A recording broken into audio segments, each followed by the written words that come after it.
Hello students, exercise 5E के question number 8 को आज हम सॉल्व करेंगे। क्वेश्चन पे जंप करने से पहले थोड़ा सा बेसिक्स देख लेते हैं।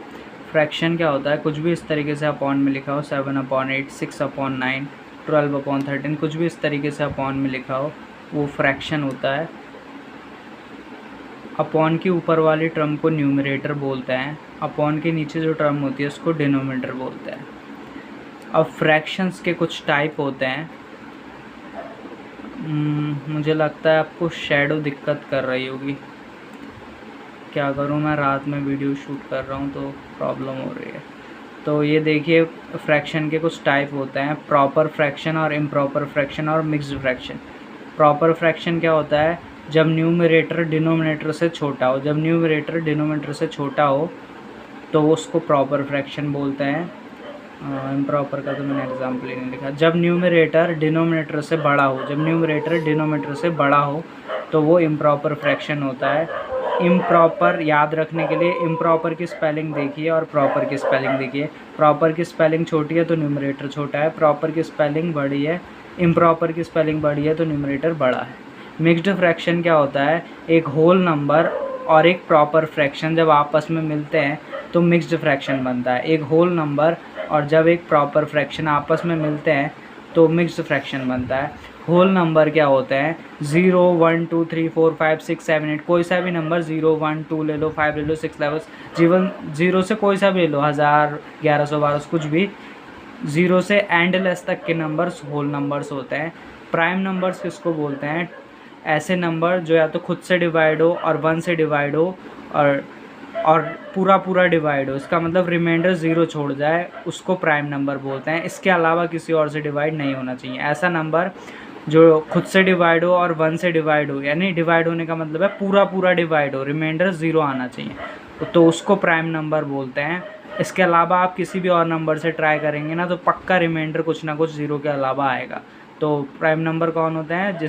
जो 1 या खुद से डिवाइड करने, इट सेल्फ डिवाइड करने पर रिमाइंडर 0 छोड़ जाए, पूरी तरीके से डिवाइड हो जाए, वो प्राइम नंबर्स होते हैं।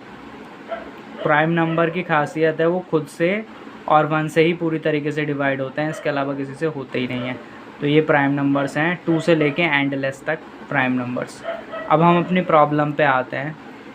आज की हमारी प्रॉब्लम ये है, यहाँ पर ये जो आपको दिख रहा है ये मिक्स्ड फ्रैक्शन है, ये भी मिक्स्ड फ्रैक्शन है। मिक्स्ड फ्रैक्शन को सॉल्व करने के लिए क्या करते हैं? ये जो डिनोमिनेटर में 8 दिख रहा है इसकी मल्टीप्लाई इससे कराइए, इसकी इससे, 8 3 ज़ा 24 और उसमें ये 1 ऐड कर देंगे अपॉन 8। क्या किया मैंने? 8 की मल्टीप्लाई, मिक्स्ड फ्रैक्शन को सॉल्व करने के लिए क्या करना है? 8 की मल्टीप्लाई 3 से करा दी, 8 3 ज़ा 24, उसमें 1 ऐड कर दिया अपॉन 8, बीच में प्लस का साइन था। यहाँ प्लस का हो या माइनस का हो, आपको ऐसे ही सॉल्व करना है। अब यहाँ पर 12 की मल्टीप्लाई 1 से करा दी, 12 1 ज़ा 12 और उसमें 5 ऐड कर देंगे, 12 + 5 अपॉन में जो होता है वही रहता है, 12 भी रहेगा डिनोमिनेटर में। अब इन दोनों को ऐड कर देते हैं, 25 अपॉन 8, बीच में प्लस का साइन है, 12 और 5 ऐड कर देंगे तो 17 अपॉन 12। अब मैंने ये वाली प्रॉब्लम्स आपको कराई हैं। अब क्या करना है हमें? जब भी इस तरीके की प्रॉब्लम्स में फ्रैक्शन वाले सवाल होंगे, बीच में प्लस या माइनस का साइन होगा, तो हम क्या करते हैं? डिनोमिनेटर में जो नंबर होते हैं उनका एलसीएम लेते हैं। तो डिनोमिनेटर में जो नंबर है उनका एलसीएम लेंगे। एलसीएम यहाँ ले लेता हूँ मैं, 8, 12, 8, 12, इन दोनों का एलसीएम ले लेते हैं। मैंने कॉमा से लगाया क्योंकि प्लस से ये 8 सेपरेट है और प्लस से ये 12 सेपरेट है। जब भी आप एलसीएम लेंगे तो प्राइम नंबर्स का यूज़ करेंगे। प्राइम नंबर ये है, 2 4 ज़ा 8, 2 6 ज़ा 12, 2 2 ज़ा 4, 2 3 ज़ा 6, 2 1 ज़ा 2, 3 एज इट इज़, क्योंकि ये 2 के टेबल में नहीं आता। अब 3 से कर लेंगे, 1 तो एज इट इज़, 3 1 ज़ा 3, जब तक दोनों तरफ 1 नहीं बच जाता तब तक एलसीएम लेते रहेंगे। अब ये जो चीज़ आई है ये हमारा एलसीएम है, इसको मल्टीप्लाई में लिख लेंगे। हम मल्टीप्लाई करा देते हैं, 2 2 ज़ा 4, 4 2 ज़ा 8, 8 3 ज़ा 24। अब जो हमारा एलसीएम आया वो क्या आया? 24। तो अब हम यहाँ पर अपने क्वेश्चन पर आते हैं। तो एलसीएम क्या है हमारा 24। एलसीएम किसका लिया था हमने, डिनोमीटर में से नंबर थे, तो एलसीएम भी डिनोमीटर में ही लिखा जाएगा। अब इस 8 के टेबल में 24 कितने टाइम्स आता है, इस 8 के टेबल में 24 कितने टाइम्स आता है, 3 टाइम्स। उस 3 की मल्टीप्लाई 25 से करा देंगे, बीच में प्लस का साइन है। मल्टीप्लाई में ऑर्डर मायने नहीं करता, आप 25 पहले लिख के 25 मल्टीप्लाई 3 लिखें या 3 मल्टीप्लाई 25 लिखें, बात एक ही होती है। इसी तरीके से अब 12 के टेबल में 24 कितने टाइम्स आता है, 2 टाइम्स। उस 2 की मल्टीप्लाई 17 से करा देंगे। अगेन मल्टीप्लाई में ऑर्डर मायने नहीं रखता, आप 17 मल्टीप्लाई 2 लिखे या 2 मल्टीप्लाई 17 लिखे, बात एक ही है। अब 25 की 3 से मल्टीप्लाई कराएंगे तो कितना आएगा 75, बीच में प्लस का साइन है।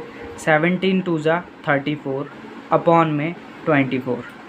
अब 75 और 34 को हम ऐड कर लेते हैं, 75 और 34 को ऐड करेंगे तो कितना आ जाएगा 9 और ये हो गया 10, 109 अपॉन 24। अब ये देख लेते हैं कि ये जो हमारी लास्ट में बचा है, क्या ये दोनों किसी से कैंसिल हो सकते हैं। अगर ये किसी से कैंसिल हो जाएंगे तो हम कैंसिल कर देंगे, वरना डायरेक्ट मैं 24 से डिवाइड कर दूंगा। मैं कोशिश करके देखता हूँ।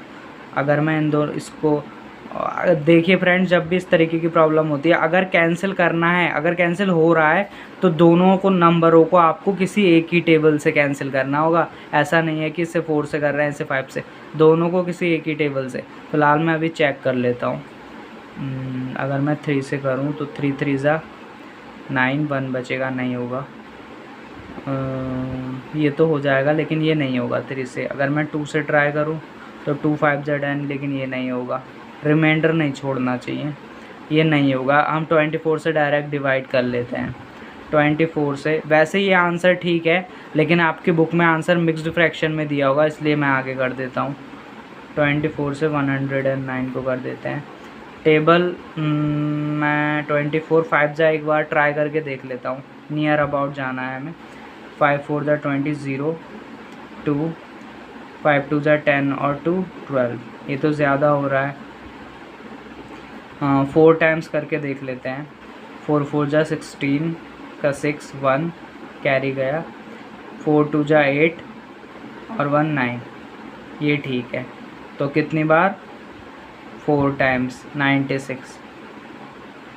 अब सब्सट्रैक्ट कर लेते हैं, 9 में से 6 गए 3, इधर से बोरो ले लिया एक, 9 में इधर कितना हो जाएगा 10, 10 में से 9 गया 1, तो यहाँ पर बचा होगा 0, तो 0 कितना आ गया ये 13।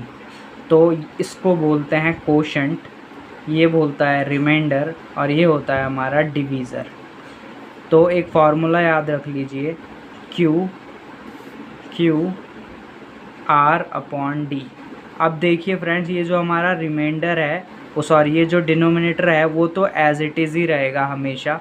जो हमारा एक कोशेंट होता है ये एक होल नंबर बन जाएगा, और जो हमारा रिमाइंडर आया 13 वो हमारा न्यूमरेटर बन जाएगा। फिर से, जो हमारा कोशेंट होता है वो एक होल नंबर बन जाता है, डिनोमिनेटर हमेशा एज इट इज़ ही रहेगा, जहाँ था वहीं रहेगा, और जो हमारा रिमाइंडर था वो न्यूमरेटर बन जाएगा। अगर आपको चेक करना है कि आपका सवाल सही है गलत, तो आपको पता है मिक्स्ड फ्रैक्शन कैसे सॉल्व होता है। 24 की 4 से मल्टीप्लाई कराइए, क्या आया था 96, उसमें 13 ऐड कर देंगे, 9 और 9 और 10, और अपॉन में जो था वो तो है ही 24। तो यही तो था, इसी को तो सॉल्व करके ये आया था।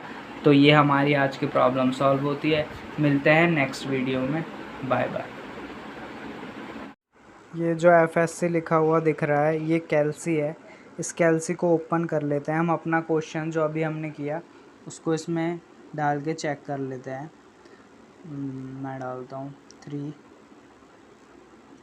1 अपॉन 8 प्लस 1